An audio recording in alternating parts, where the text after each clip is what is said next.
Let's chat. Bring it up. Bring it on over. Oh, I work with people. This agency here. I'll sit around. Okay.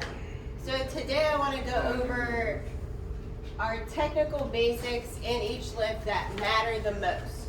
Okay, what are going to be our big needle movers so that you guys can assist each other better, especially when we're looking at videos for review, what's going to make the biggest bang for our buck, and to kind of generally increase your knowledge. Okay, like what are the big things that we look for on the forefront? What are our easy big kills before we start getting into the weeds?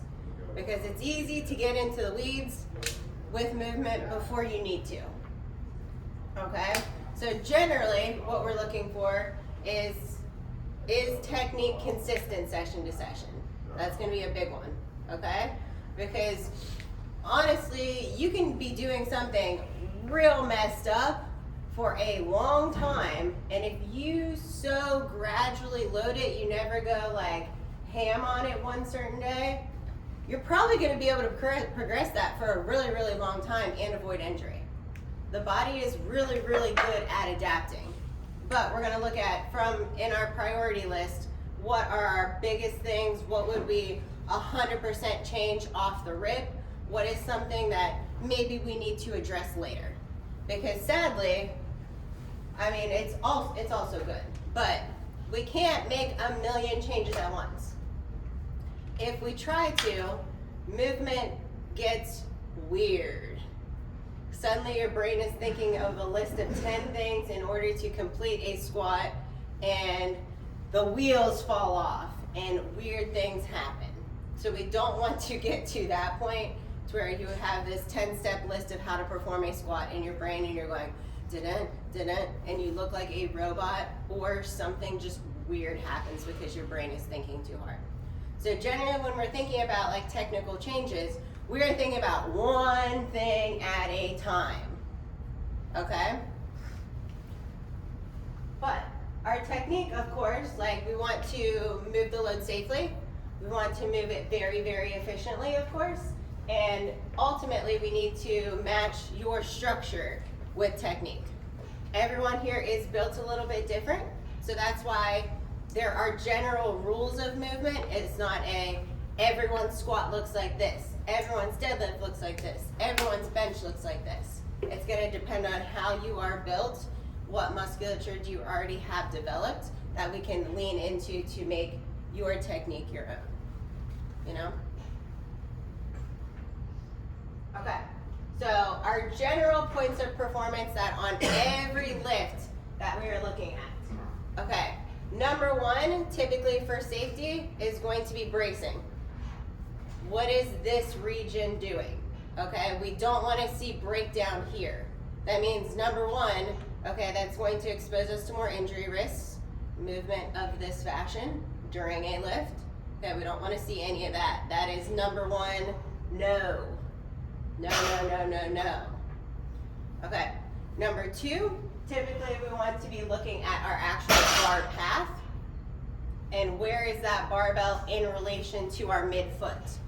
Okay, especially on your squat and deadlift, that bar needs to be balanced over your midfoot. Okay, so I need to see the barbell follow a trajectory that is lined up with the midfoot the whole way. If we have it veering to either end, something needs to change. Okay? Overall balance. Okay, this is going to kind of lead into also, typically if we have an issue with bar path, there's also an issue with balance. Overall balance of the movement. And next and last, I'm usually looking at overall tensioning of the movement and what does that look like as a whole unit. Okay, that's usually in my brain, kind of like order of operations. I am typically looking at midline, what's happening. Secondary, I am looking at bar path. Then I am scanning down to see what's happening with the feet. And then I'll view the movement as a whole. Okay, how does it look? Does it look comfortable? Does it look easy to execute? What is our overall tensioning and speed of the whole repetition? Generally what we're looking for in all of our lifts. Okay, so in our squat, okay, course, I want to see stable brace, ideally from the unrack to the walkout if we're doing a walkout. Okay, I don't want to see any change or configuration in torso as we are doing any of those. Okay, so if we're here and then we walk out and then we take our breath and then bar placement changes again, X. That's something we want to nix like right off the bat. That's easy kill. Okay, especially when safety is in mind. Okay, bar over midfoot. As we are standing, hips and chest are rising together, okay?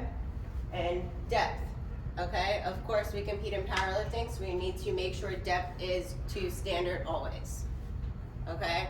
Don't hype someone up over squatting high. That only leads to a bad time at the meet. You're not being friendly if you tell someone a high squat was good. Always let someone know if their depth is not to where it needs to be. And we need to see that we are consistently owning that same depth. One squat isn't like super deep, one squat super high. We need to make sure that that depth is repeatable. Okay? Now, as we get better and we have our major things, of course, other things are going to need small tweaks. Okay, but we want to make sure all of the basics are in check before we go into the weeds. So things like, okay, exact toe angle, exact hand placement, what style of hand placement that we're using.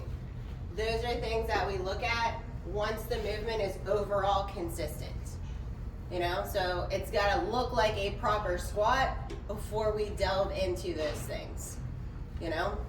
We can't just be like, okay, today I'm going to make a change to your stance, I'm going to make a change to your grip, and I'm going to expect you to do that well.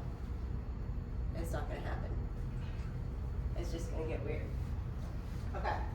And typically, if we organize overall bracing and balance over the midfoot, everything else is going to line up.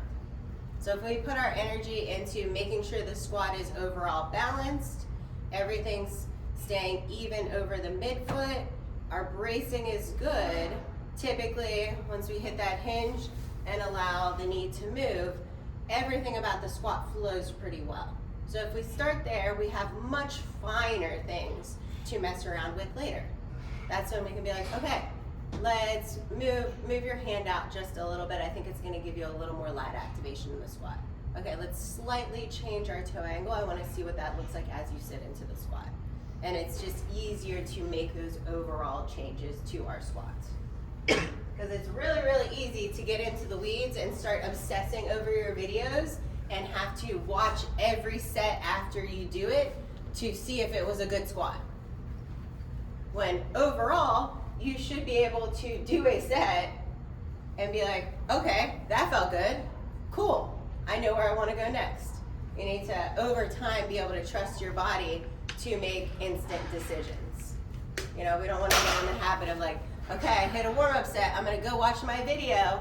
Okay, was that to depth? What was I doing there? Okay, cool. And then you spent 3 minutes from your first weight to even putting a secondary weight on the bar, analyzing your movement because you don't trust your body to execute.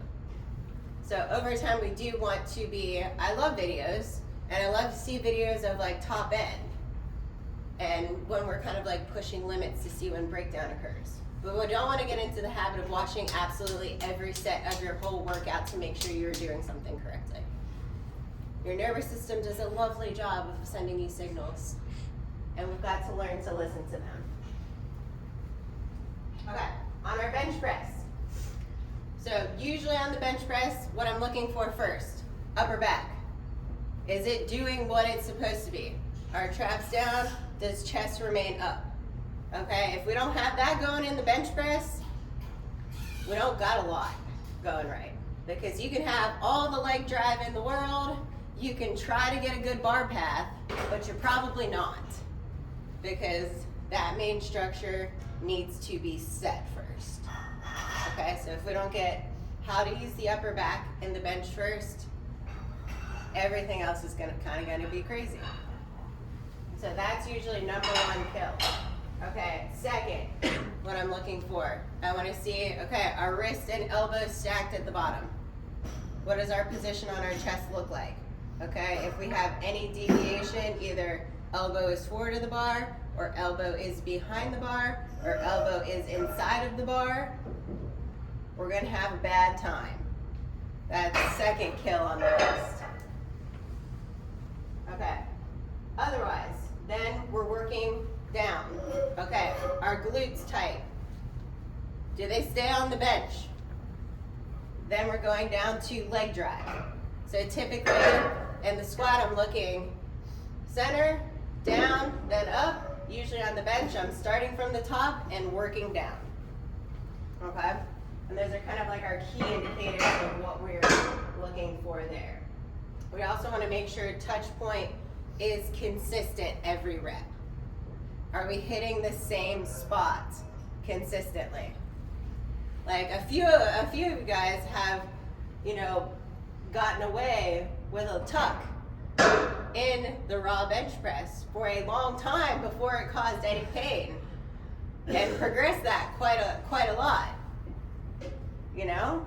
So that's like I say, like you can usually progress something for quite a long time if your loading is incremental enough, even if you're making a major flaw in the bench press, but if it results in, okay, still upper back is tensioned properly, touch point is consistent, you can get a long way. You can get a long way with consistency of movement overall. Now, the things that later we kind of delve into and kind of mess around with are, exact grip width. Typically wide is designated as anywhere from pinky on the ring to max allowable grip, which is pointer finger on the ring. So we've got basically 4 fingers to work between there. So we mess around with that later, once everything else is very, very consistent. Internal rotation grip versus externally rotated grip. That's something that we mess around with later. I typically always veer towards the externally rotated position because I know you guys all have capacity in external rotation wonderfully. We did our little kinetech and every one of you had missing internal rotation. So that's typically when I'm looking at a bench style. Like if I know we're missing internal rotation, I'm not gonna have you start there in the bench press. That tends to be a little more specialized of a technique. And just messing around with getting more arch position. That's something that typically you delve into later, and see if you can achieve more arch. You want to, if it's worth your time. Because if our bench is progressing as is with our major tenants, sound, why are we gonna mess with getting a bigger arch?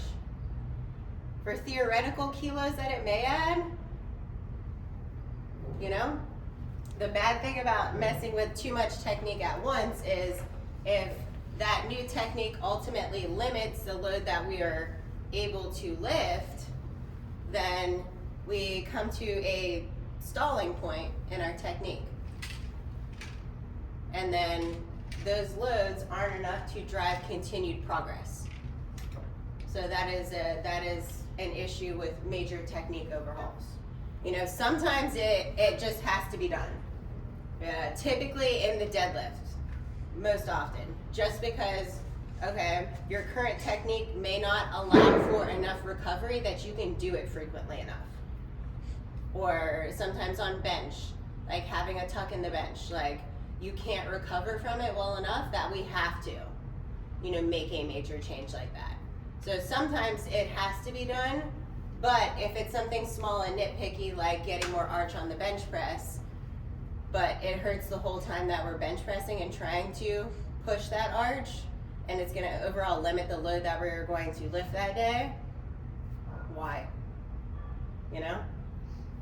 I mean, of course it looks cool if you have like this super extreme arch, but is it really adding anything to our bench press if our bench press still is like steadily rolling, and we're not picking up anything? It's one thing if like our bench is stalled out for like a couple months and we're not seeing a lot on it. Okay, let's play around with the arch. We have like no arch. Let's try to get a little bit. Okay, fine. if things are steadily rolling, it's hard to be like, yeah, let's change it all up. It's it's time to make some changes.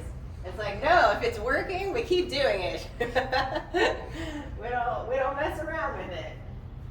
But overall, like having consistent use of your upper back, a reliable touch point, you're going to be great on the bench press. Okay, next up on the deadlift. So generally we want to see bar starting over midfoot. We want to see lat engagement from the start. We need to see, okay, there's no changes in that neutral spinal position while we are moving through the movement. So if we start here, I want to see that preserved the whole way, okay? And that's even true if you do have a more rounded back deadlift position. If we start there, it is preserved the whole time, cool, okay? Now if we start neutral and midway we go, that's not going to feel good. That's going to cause some major time for recovery during the movement. Okay, so we want to see starting back position is the same as we complete the movement. Any changes to midline typically are not great and are typically going to push your personal recovery to more than you can withstand for that week in order to do it well the next week. We always want to see shoulders and hips rising at the same rate. So like today is a great example. We're going to see how well you do that because I'm making you pause in the deadlift. We're kind of separating out the leg extension from the hip extension, and we're going to see, does any technical breakdown occur? Your percentages aren't super high today, but I am making you move fast. So fatigue will come from lack of rest time between sets. Typically when we're talking about where breakdown occurs, it's typically going to be shown by either load, okay, or volume. Those are the two places that we see the weird stuff start to creep up, okay? And that's where we kind of analyze.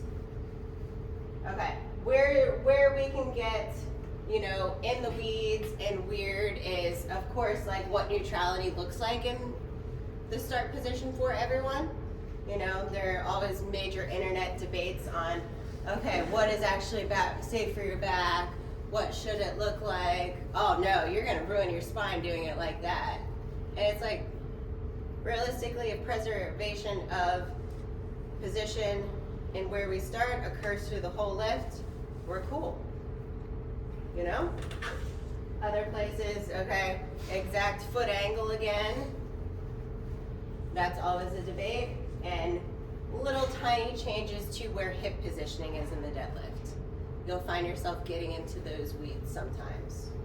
But if overall what we're doing for the deadlift is we're able to progress that weight, it has improved, we stay cool. We don't mess around with too much. Yeah, but usually where kind of like obsession over details starts to kind of derail things, you know, having control and like constantly tweaking something kind of gives you a feeling of control, you know? It feels like you're working on something. And we may not need to work on it. You know, if it's not broken, we don't need to fix it. Novelty and trying new things is fun. You see something on the internet and you're like, huh, I wonder if that's really gonna feel good. And we're presented with those on the daily on our little pocket computers. And it's like, if what we're doing is cool, we don't need to try something new. We can save that in our little mental bank and be like, okay, when this stops working, okay, maybe I'll try it. Maybe I do want to try something like that out. He's built a lot like me. And especially like when you're looking at people on the internet, be very cognizant of, number one, are they built like you? Do they have similar leverages to you? That is a big one. Because if they don't, it's highly unlikely that that specialized technique that they have come up with is going to be transferable. Now, if you find someone who's built like you know, cool. Yeah, that would be a reason to legitimately try it out. But if you just see someone You're like, okay, let's scan their body type. Okay, do they have a similar like femur length as me? Like, do they have similar arm lengths as me? Like, do they lift similar to me? Okay, cool. Yeah, let's try it out. Sometimes just fear of getting hurt makes you slightly start to obsess over details if you've had prior injury. You know, that's where I see most someone like starting, watching the video of their sets. Okay, did I see anything? Slowing it down real. Okay, did I see anything? Okay, we're cool. Let's add a little bit and repeat the same process over and over. Because there is a large mental hurdle of coming back after even just like small injury. Because it's not only like, do you trust your body to execute technique now? There's just a large fear of load as well. Okay? Usually end up hurting something else. Yeah, usually it's something completely different. Yeah. Yeah. But generally, like, our golden standard is, okay, does it allow for more potential of the loading of the body? Can you keep progressing that technique? Okay, does it generally feel good for you to do it? If it hurts, why are we trying to keep progressing this? We gotta change something up. Okay, can you consistently repeat that technique? Can it look the same every time? You know, was that just like a one-off day when the stars aligned and that movement was crisp, clean, perfection, or is it repeatable? If it's not repeatable and we're coming in every session and hoping that this is working, it's not good. It's not good. It'll be there on me. It'll be there on meet day. And are you generally recovering well with your current technique? Okay? Is it, okay, every time you deadlift, do you feel wrecked for 5 days and you're barely recovered by the next time you have to deadlift? If so, that's not a great sign. You know, we gotta change something up. We gotta allow for more recovery. Okay? Because our technique, it should, you know, feel robust. We should feel confident in it. You know, you shouldn't feel fragile. We want it to generally feel good for your body. You know? And we need to use what is moving the needle on the grand scheme rather than, and just like discard what isn't. Because sadly, we are all like bombarded with try this, try this, try this, try this, try this, try this, all the time. So you keep an eye on, okay, how is this lift actually progressing? If it's been steady, great. No changes needed. Okay. When am I looking and where do I expect not perfect technique? Okay? And that's one reason why, like, every third week I'm seeing competition movements, either a heavy set of 5, 3, or a 1.